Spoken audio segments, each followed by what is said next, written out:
skal legge den der, når jeg er ferdig også. Ligger du fra Ja. på gulvet? Ja. Kamera går. Bare klippe meg nå. Ja. Veldig bra. Veldig bra.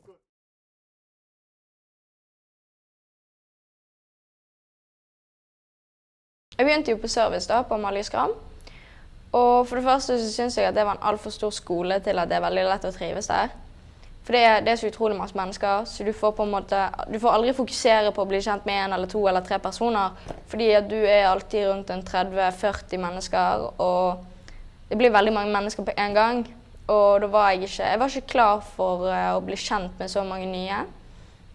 Så det var det som gjorde at jeg droppet ut av servicen da. Pluss jeg synes at det var alt for mye teori. Det var litt vanskelig. Det var vanskelig matte. Og ja, det var egentlig veldig mye vanskelig teori, så jeg ikke klarte på den tiden. Dagene var mye det samme. Jeg kunne blitt fortalt at det var en fredag, og jeg hadde ingen reaksjon. Så satt jeg egentlig bare hjemme og var på dataen. Det var selvfølgelig fett første uken eller noe sånt, men jeg tenkte at ja, nå har jeg ferie.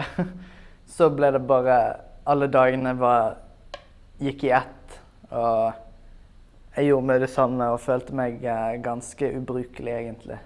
Følte ut som jeg ikke hadde noe å gjøre, sant? Følte meg ganske ubrukelig. Ja, for mye teori. Jeg var drittlei av å komme på skolen og sitte med noen bøker foran meg og lese, og ja, hadde ikke tålmodighet til det.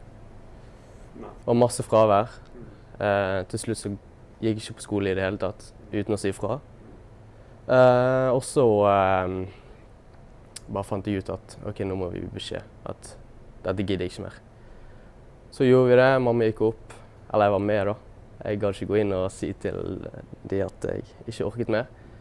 Men ja, og så gikk jeg uten skole i noen måneder, et halvt år kanskje.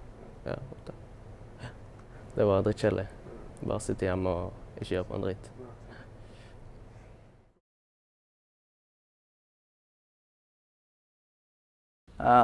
Første gang jeg hørte om Hyssingen, det var via oppfølgingstjenesten. Den ene med fylkesbygget. Ja. Så de sa det var en ny skole da. Ja, det... Jeg hadde ikke så mye forventninger, men jeg tenkte det at... jeg var ganske deprimert, så jeg vet ikke hva jeg tenkte egentlig. Jeg hadde egentlig ikke noen forventninger om at det skulle... Ja... Jeg hadde ikke noen forventninger. Jeg gikk på gameplan, og så begynte vi å snakke litt om hva vi ville gjøre videre. Og så hadde jeg ikke så veldig lyst til å begynne å jobbe egentlig, fordi at jeg var jo 16 at the time. Og så kom Baste og Christer inn på besøk og fortalte litt om hvem de var. Og så fikk jeg høre litt om musikklinjen, og så snakket jeg mye med han Christer om kokkelinjen da. Det virket veldig interessant. Jeg fikk høre OT. Da ja, gikk vi opp og snakket med de, eller hun, og så nevnte hun skolen.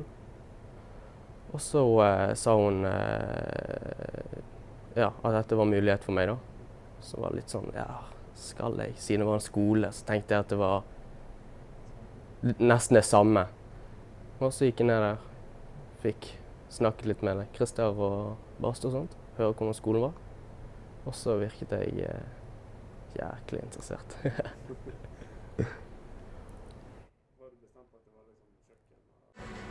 Husker når jeg gikk på barneskole, så våknet opp og tenkte, så nå må jeg opp og gjøre matte.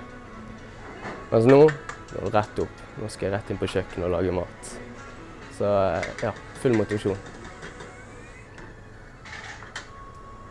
Jeg føler jeg får mye mer erfaring av å være på kjøkken en hel dag enn å være på kjøkken i 2 timer, og så etterpå tilbake igjen til bøkene. Får du mer erfaring.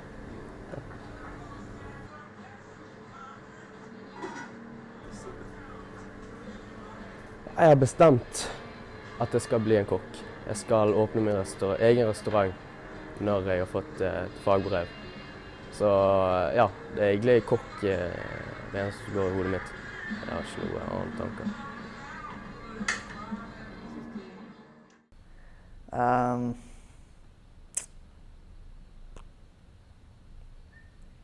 Jeg vet ikke.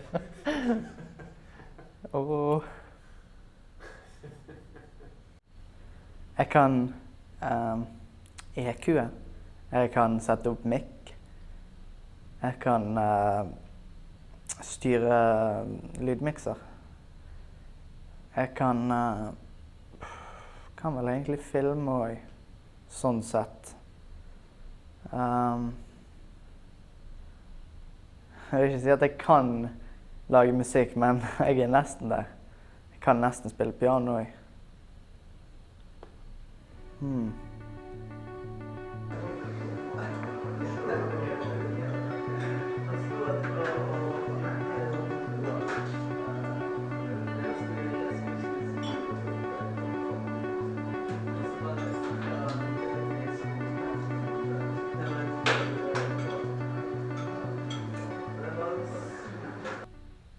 Foreldre har så mye innflytelse for tiden at hvis de sier jeg synes at du skal velge studiespesialiserende, så vil 90% av ungdommen velge studiespesialiserende. Men altså, du må være litt smart, du må ha veldig mye kunnskap, og du må faktisk ha lyst til å gå der. Og det tenker jeg er veldig viktig. Det er så mange ungdommer som velger noe som vennene velger, og du merker etter bare noen dager at dette har ikke jeg lyst til, sant? Og så er det noen som prøver liksom å slite seg gjennom det, og det synes ikke jeg er sunt. Hvis du finner ut at dette vil jeg ikke, så synes jeg at det er din rett å si at jeg har ikke lyst. Jeg prøver igjen neste år, eller jeg har ikke lyst, kan jeg få lov å bytte. Så jeg tror det er veldig få ungdommer som på en måte skjønner det helt, at det er deres rett. Så jeg tror det er derfor veldig mange bare velger å droppe ut, for de gir opp til slutt, for de kjører seg så hardt så lenge. Mye press hele tiden.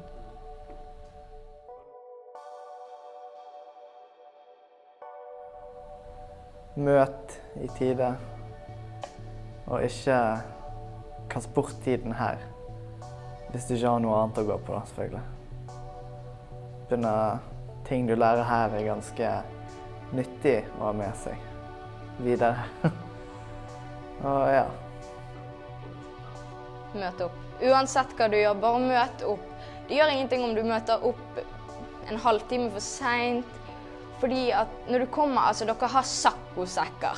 Kom an, du kan komme og si, vet du hva, jeg har ikke sovet i hele natt, eller vet du hva, det og det har skjedd. Og læreren, det vil aldri si, nei, men da må du må gjøre sånn og sånn og sånn. Det sier de aldri til deg. Du må bare møte, fordi at det er en ting på Hyssingen. Jeg tror det aldri har vært noen som har angret på at de har kommet, uansett hvor dårlig dagen er. Så det tror jeg er det beste jeg kan si. Komme presis på skolen og smile og glad. Det ser at læreren liker. Da smiler de tilbake igjen.